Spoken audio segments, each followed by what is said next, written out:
Citrusi ili agrumi postali su omiljene biljke posađene u vrtovima, ali i kao dekorativne biljke u nekim velikim ukrasnim posudama na vašim terasama i balkonima. Naranče, mandarine, limuni, kumkvat često se sade u umjerenim klimama, a mogu se uzgajati i u onim oštrijim klimama, ali naravno uz posebnu njegu u zimskom periodu. Citrusi su inače mediteranske biljke, ali u zadnje ih vrijeme možemo naći i na kontinentu, kako krase okućnice, ali većinom posađene u velike posude.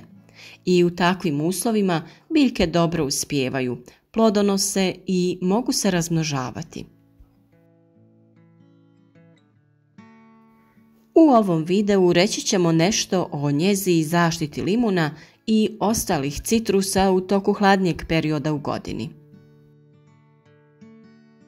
Već smo dosta pričali o ishrani i razmnožavanju ovih biljaka na našem kanalu, pa ako želite proširiti znanje vezano za uzgoj općenito voća i povrća, pogledajte i druge videe na našem kanalu. Ako želite podržati naš rad, zapratite kanal i podijelite video na društvenim mrežama. Već smo duboko ušli u jesen i dolaze nam dani sa temperaturama koje su opasne za osjetljive biljke. Limun je dobro rodio i plodovi su jako krupni, sočni i aromatični. Brali smo ih tokom cijelog ljeta, ali trudili smo se ostaviti veći broj plodova za ovaj jesenski i zimski period. U ovo vrijeme potreba za C vitaminom je velika, a tu će nam pomoći upravo ovi prelijepi plodovi.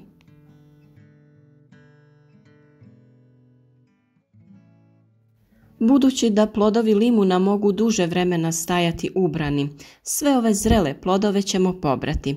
Pospremiti ćemo ih u hladnu i mračnu prostoriju, a stablo limuna ćemo unijeti u garažu.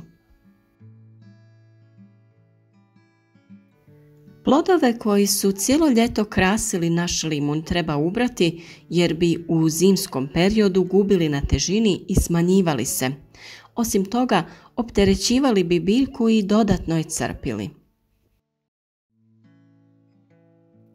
Iako biljka i dalje cvjetaje i daje nove plodove, to nije problem jer će ti plodovi većinom izdržati do proljeća te nastaviti sa razvojem. Ako se citrusi uzgajaju u umjerenijim klimama, također treba obratiti pažnju na zaštitu biljaka. S obzirom da citrusi trebaju mediteransku klimu, potrebno je poznavati klimatske prilike i agrotehničke mjere za zaštitu citrusa od hladnoće i zimskih hladnih vjetrova. Od svih mjera zaštite, jedna od najvažnijih je borba protiv mraza i jakih sjevernih vjetrova. Pa pitanje se postavlja kako citruse zaštititi od stradavanja. Tokom hladnijih dana kasne jeseni treba voditi računa o zaštiti stabla citrusa. Sve vrste citrusa ne podnose jednako niske temperature. Neke su vrste otpornije, a neke manje otporne. Na stablima najprije smrzava lišće, a kod jačih mrazeva i jednogodišnje i dvogodišnje grančice. Kad se temperatura spusti jako nisko, do nekih -10 stepeni i niže, dolazi do oštećenja skeletnih grana i cijelog stabla. Limun gubi lišće i svoj jednogodišnji prirast već kod -3 do -5 stepeni, naranča kod -6 do -7 stepeni, a mandarine kod -7 do -8 stepeni.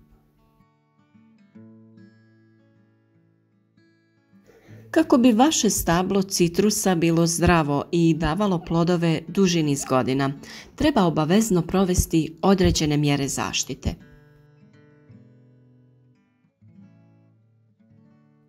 Postoji nekoliko najčešćih načina zaštite stabla agruma od zimskih hladnoća i hladnih jakih vjetrova. Prva mjera koju možete poduzeti jeste premještanje posuda sa citrusima u zaštićen prostor ili zavjetrinu, to je južna pozicija sa više sunca. Najbolje uspijeva na temperaturi između 5 i 10 stepeni. Druga mjera jeste omotavanje cijelih stabala sa raznim materijalima poput agrila i jute.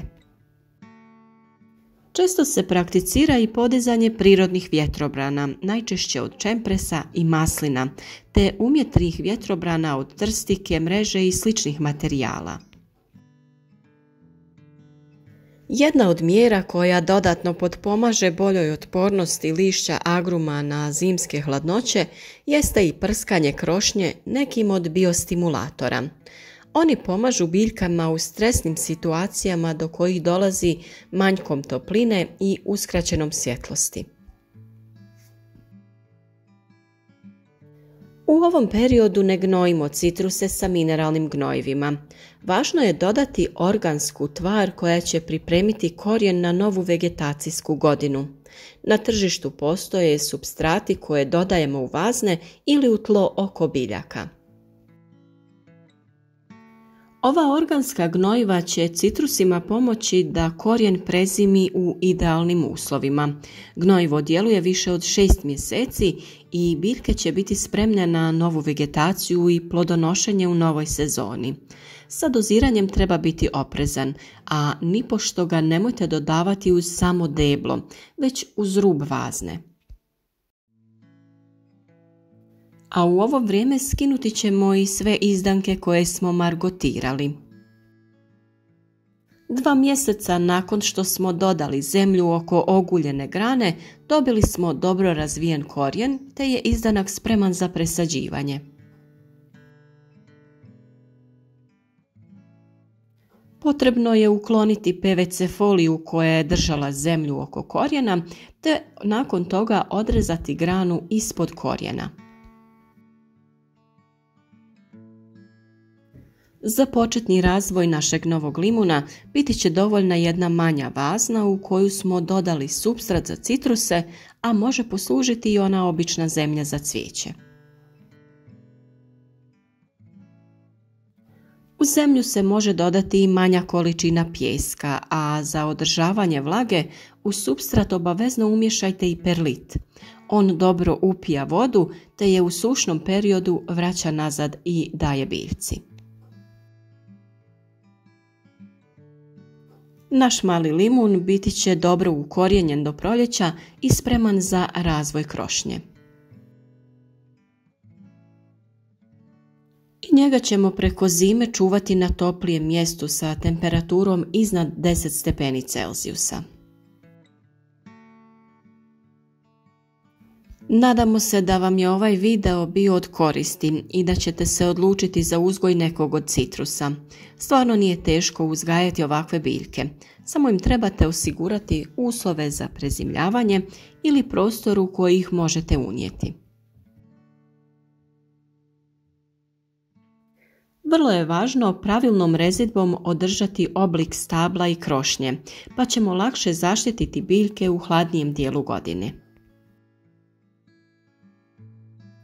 Nešto više o rezivanju reći ćemo u narednim videima, a video o razmnožavanju, to jest načinu razmnožavanja margotiranjem, već imate na našem kanalu.